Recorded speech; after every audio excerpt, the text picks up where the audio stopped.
Welcome to the Wickedly Smart Women podcast, featuring stellar conversations with emerging and established wickedly smart women.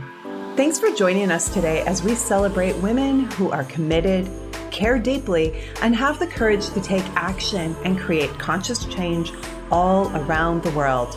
Now here's your wickedly smart host, Angel B. Hartwell.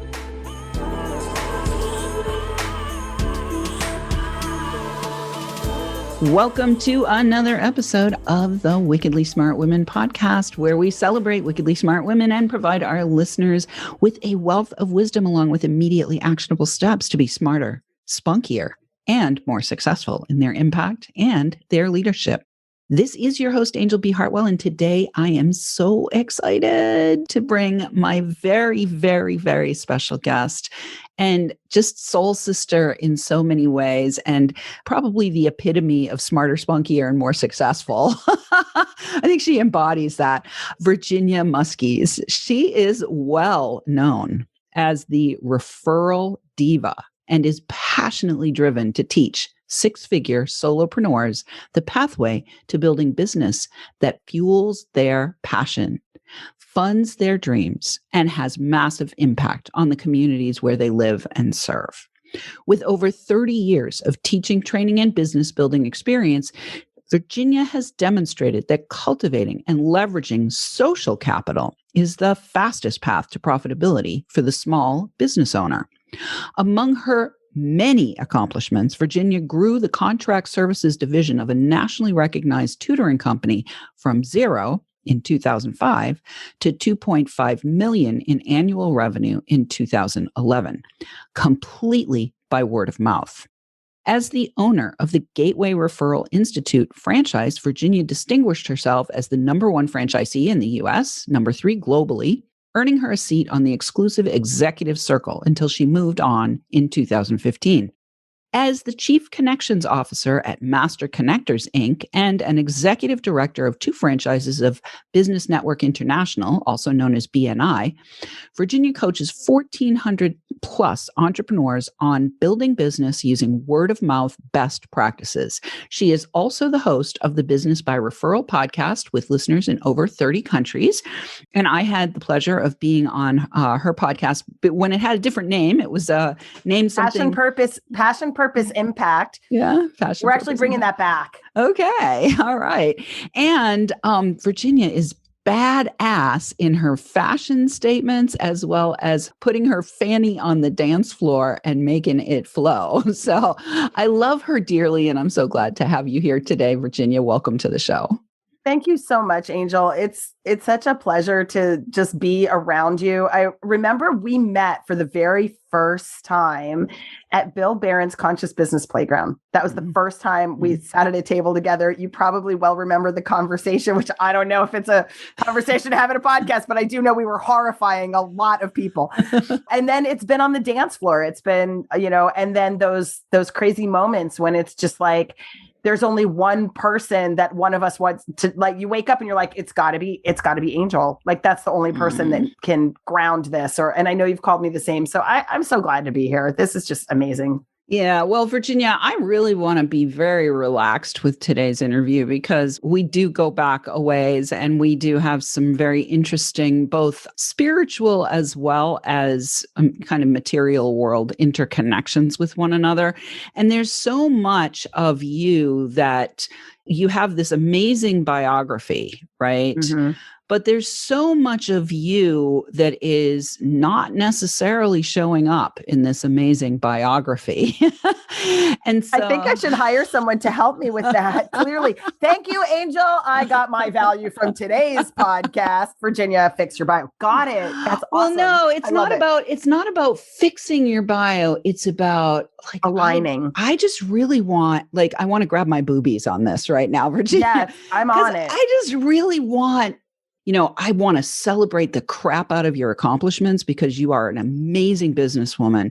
And at the same time, you are also a woman. And I really want to feel even more of your heart.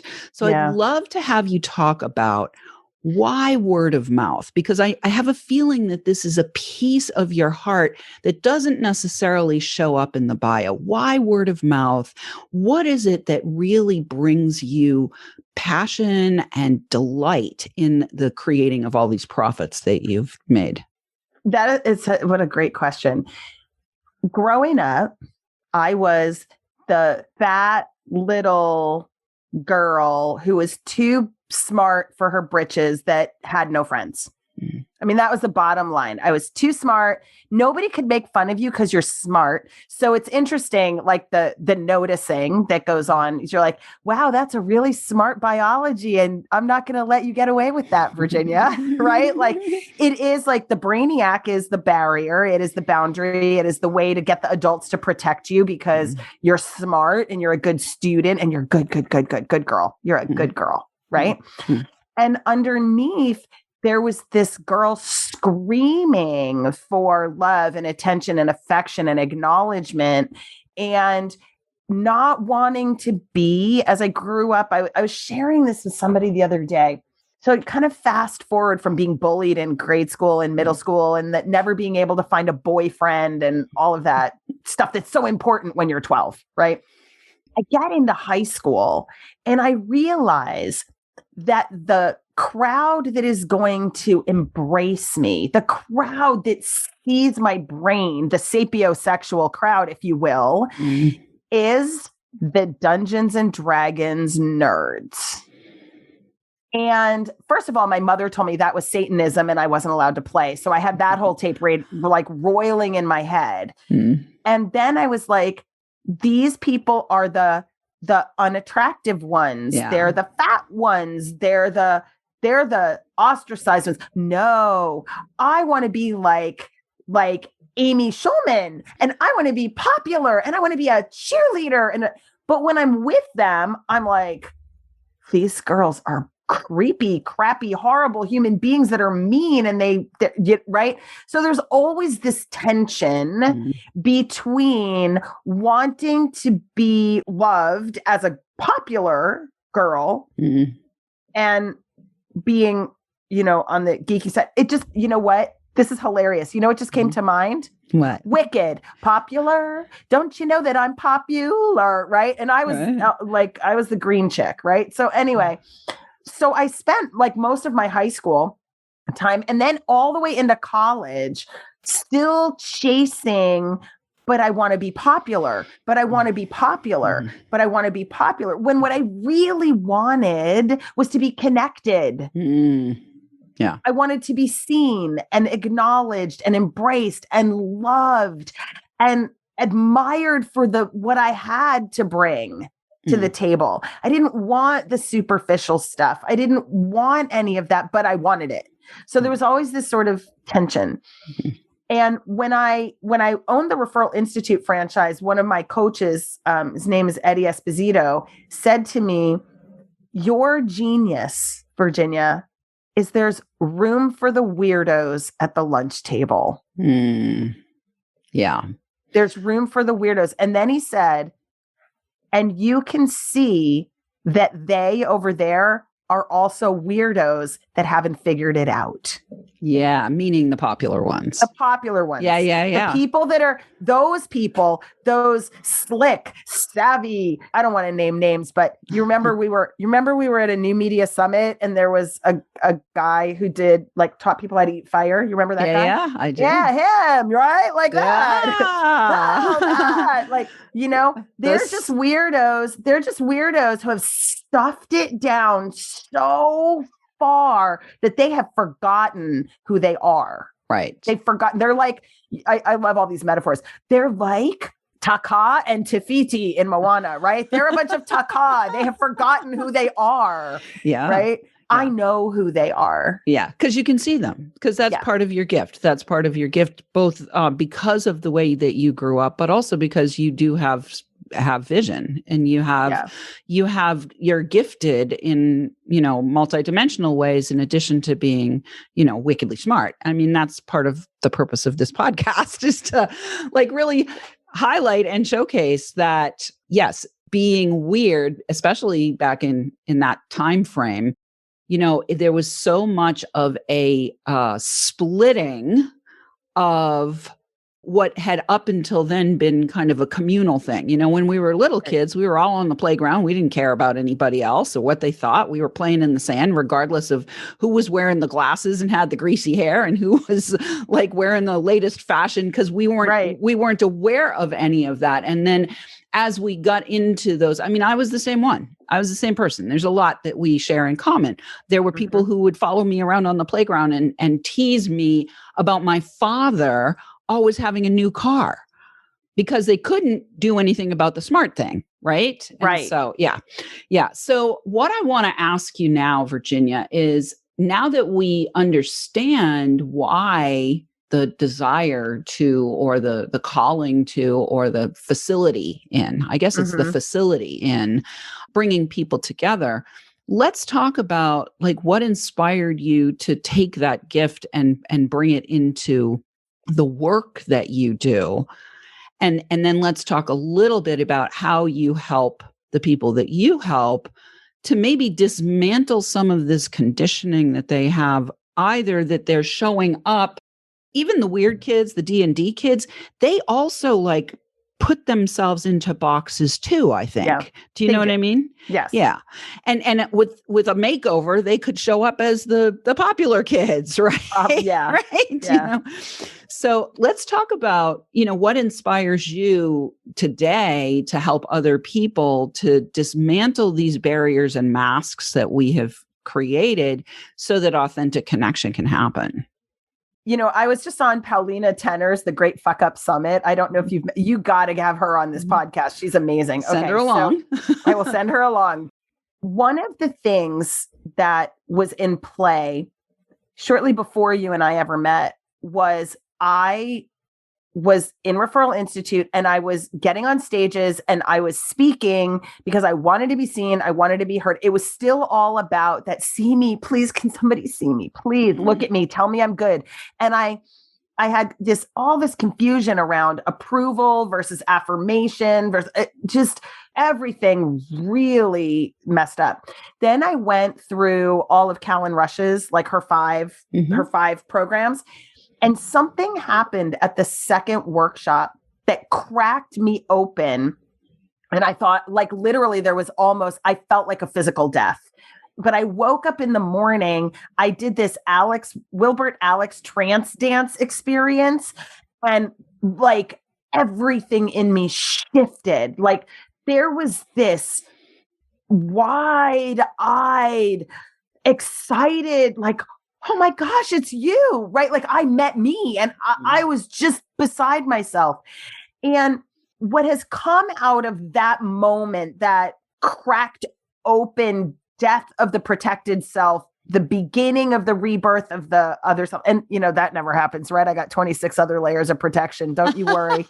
I'm still all armored up somewhere in there. But that moment when authenticity became possible, that moment. And what I started to realize is that people do business with people when they connect. And it doesn't matter what your business is. None of this matters. What matters is that heart to heart, we get in sync. And then I'm willing to do anything. I'm willing to go to the ends of the earth. I'm willing to share everything that I have that I can afford to share, right? When I have that connection. And what I started to realize is that the interconnectedness of humanity needs to permeate business because, and I've been saying this for 7 years, and I'm super not sorry that this is a politically motivated conversation to an extent. We are the saviors of connection, authenticity, and culture as entrepreneurs because the power structures are organized in massively hypnotizing industrial complexes. And it's the connectivity of the entrepreneurial web that makes freedom possible. 1,000% affirm this. You take a bunch of entrepreneurs and separate them, keep them in their houses. Don't let them connect. Don't let them integrate. You create this void and you're breaking something. For and sure. stuff comes in. So for me, I used to jokingly say, they're like, why do you do what you do? And I go, well, somebody's going to have to hide me in a wall one of these days. All right, beautiful. Well, we are at the break, so we're going to hide in the break for a moment. But when we come back, we're going to talk more about being a master connector and where people can find out more about you. But right now, Wickedly Smart Women, we could use your help. If you're enjoying this show and want us to stay on the air, please definitely consider making a donation at www.wickedlysmartwomen.com. I want to celebrate that we just won our second award in the 27th Annual Communicators Awards, and it was an award of distinction, and that was pretty exciting. And we are also now up to 84 countries. I love adding more countries. And so today I want to say a shout out to our listeners in, let's see, where are we going to shout out to? Rwanda, Togo, and Oman. Very interesting, diverse group of countries that we're shouting out to today. And we will be right back with Virginia Muzquiz.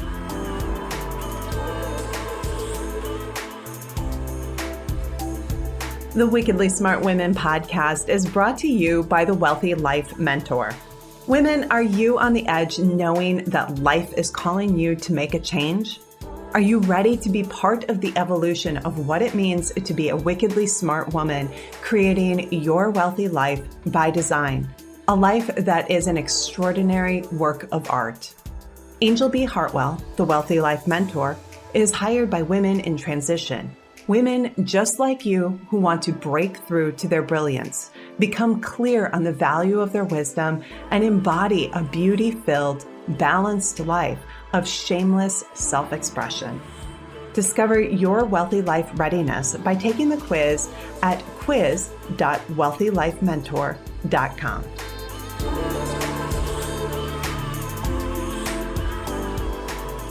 And we are back with the beautiful and vivacious Virginia. I am so excited that she's here, and I want to let everyone know how you can find out more about becoming a master connector yourself and potentially working with Virginia to expand your capacity to both be a profitable and prosperous entrepreneur, as well as to be part of this web that is rising up. And when she said that earlier, I could see like the mat of the earth and like grass rising up. So the grassroots rising up of entrepreneurs and that web of entrepreneurs that are going to be what the evolved world looks like once the industrial military complex finally crashes to the ground like the dinosaur that it is. So, and we're all crossing our fingers that it will happen soon and with the greatest degree of ease and grace for all of us and the least amount of fallout. So Amen. Let's send people to masterconnectors.com/blueprint. When you get there, you will get a blueprint from Virginia about how to leverage your social capital and grow it so that you can both be profitable as well as, you know, I think pleasantly surprised by the value that social capital adds to your personal well-being. And so I want to talk about that, Virginia. And part of personal well-being that I think we need to bring into the equation and have the conversation about is the money part. Yes. And I love that you said earlier that you will share everything that you can afford to share. This is a huge leg up yoga move statement that you just made, because most women have been conditioned to share unconditionally everything beyond what they can afford to share. So can you tell us where this little awareness came from, that you've got to actually have boundaries around what you need to have to be able to thrive yourself, and then what you have left over in the saucer that you can share? Somebody's been listening to Lisa Nichols. No, that's just the universe. So here's the thing. I've come to this conclusion that giving to takers is stupid. And when I'm doing referrals, it's like, Great. Angel, you know what? Thank you so much for having me on this podcast. We just started a new one called Bad Girls on Business. You're certainly a bad girl. You should come on Bad Girls on Business. We're going to make it worth each other's while intentionally. I'm going to give to you. You're going to give to me. It's why we are biz friends, and it's why we fell in love, right? It's why we became friends. Right? Something great happens to one of us. And sometimes it's like Angel's got to be the first to know. It was what I was referring to earlier. So at the end of the day, this notion that givers gain, and, you know, if you just help enough other people get what they want, you'll have everything you want. All of that shit was written by men. I'm sorry. I love men. I have men in my life. I have some specific men in my life who will be very angry with me that I just said that. But at the end of the day, where it boils down to is this: you've got to give in reciprocity. And that doesn't mean tit for tat. I recently was working with, I've got this great graphic design team, right? I'm just bringing them on board. They wanted to do some barter. I said, well, we'll do this and then you do that. And I said, barter won't serve you. You're eating ramen for dinner, living in living in your car in between getting from one apartment to the next.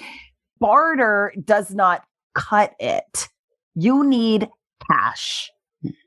I need artwork. You need cash now. I need artwork yesterday. Get me artwork, you get cash. It was plain and simple. That moment of saying reciprocity doesn't mean I train you, like we barter services. It means wherever my greatest desperate need is, if you have excess capacity that you could use to fill that hole and I can do the same, we can be in reciprocity. But this notion of people, I learned this, oh my God, 20 years ago at an eWomen network meeting. Someone was like, I totally will make you a name tag if you coach me. And I'm like, I don't need a name tag. Yeah, but I want to give you a name tag and then you'll coach me. I'm like, but I don't need a name tag. I need money. I'm opening a coaching practice. I need referrals. I need a whole lot of things. Name tags I do not need, right? So when you're doing this, you've got to look at what is the person in front of you has a need. They're in pain. They have a need. Can you fill the need? Can you fix it?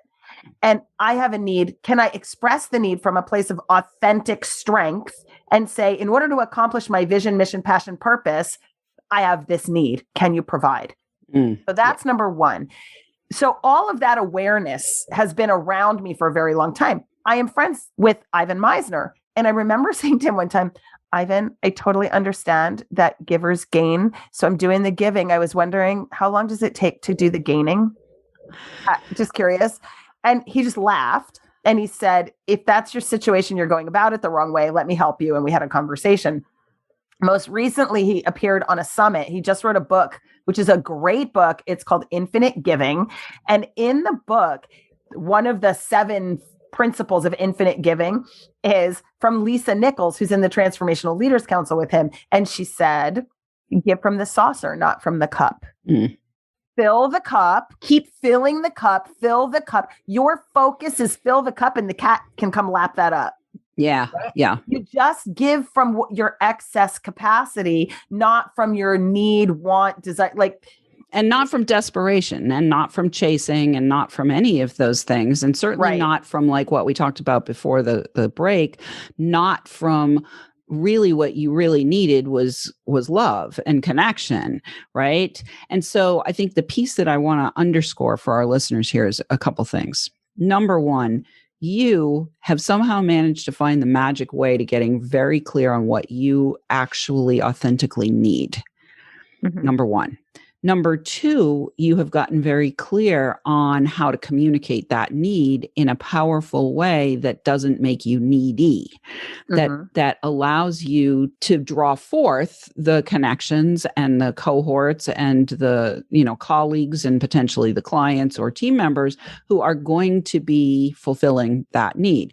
Number three, you have also gotten clear that there has to be self-awareness about whether or not you're full, right? Whether or not you're coming from the saucer rather than the cup. And one of the things that I know for me that I discovered is, we can use other language like being a channel, right?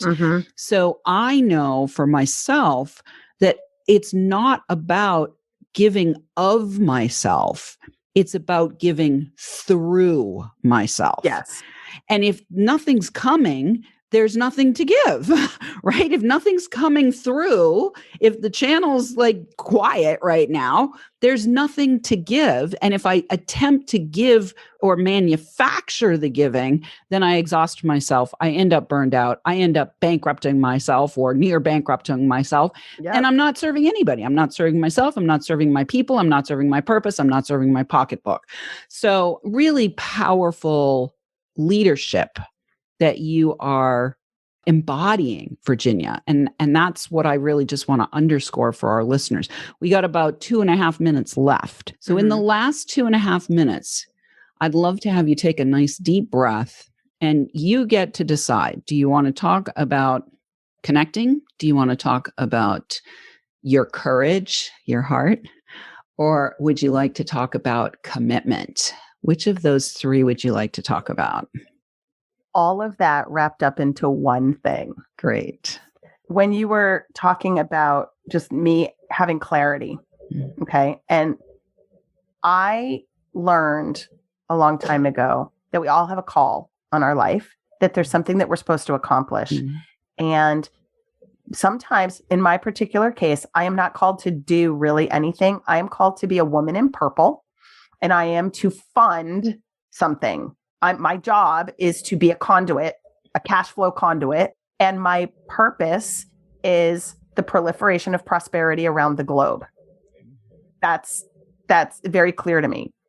One of the things that is most miraculous to me is that when you are clear on the thing that you're doing that is not your business, it's your call, and you understand your call, you align your life, which is the people with whom you surround yourself and the choices you make for the situations that you put yourself in, the experiences that you want to have, all in service to this higher purpose. And then you build a business that is like the rocket fuel for that puppy, and it pushes all of it forward. Amazing things happen. I'm going to be doing a summit in about 2 weeks. There are a couple of really heavy hitters upon whose name one should not just trade, right? So I said, hey, can I use your name? Blah, blah, blah. Here's what I'm doing. This summit, every single person that attends, I will offset 1 day of poverty. Extreme poverty in the world is $1.90 a day. So for every person that shows up to at least one session, $1.90 a day is going to 10 by 3. When you buy one of my upgrade packages, we're going to offset a week, a month, or a quarter of poverty. When these heavy hitters heard that, they said to me, how can I promote this and get more people on? They would never, they were like, I can be on, but I'm not going to promote. And I was like, that's fine. That's fine. But when they heard about it, when they heard what I was doing, when they heard that, yes, I'm giving my clients a chance to speak. I'm giving my referral partners a chance to speak. I'm providing great training for my listeners. I'm doing all these things. And I've got it aligned with proliferating prosperity by ending world poverty, right? By offsetting poverty. Yeah. That was the game changer. Yeah. That was the game changer. That's and leveraging. Yeah, that is the point. It is the point. Answer the call. And that takes courage and commitment and heart and all that other stuff. Yes, it does. To put that above all the other angsty stuff. Yeah. And the courage is to say yes to the calling and to find the way to serve the calling no matter what. And you are such a role model for that, Virginia. Well, we are at the end. So listeners, we do love feedback. Please let us know what you thought of today's show by calling in the listener line or send in questions or guest suggestions to listeners@wickedlysmartwomen.com. We might even give you a shout out on the show. Thanks for tuning in. Keep your ears open. And remember, you are a wonderful woman. Go out there and say yes to your calling and connect like a master connector. Thanks again, Virginia. Thanks for tuning in, downloading, and listening. Be sure to rate and review Wickedly Smart Women on Apple Podcasts and share with other women who can benefit from today's episode. Wickedly Smart Women is the premier podcast series for informing, activating, and inspiring the leader who carries profound wisdom and knows that now is the time to welcome wealth.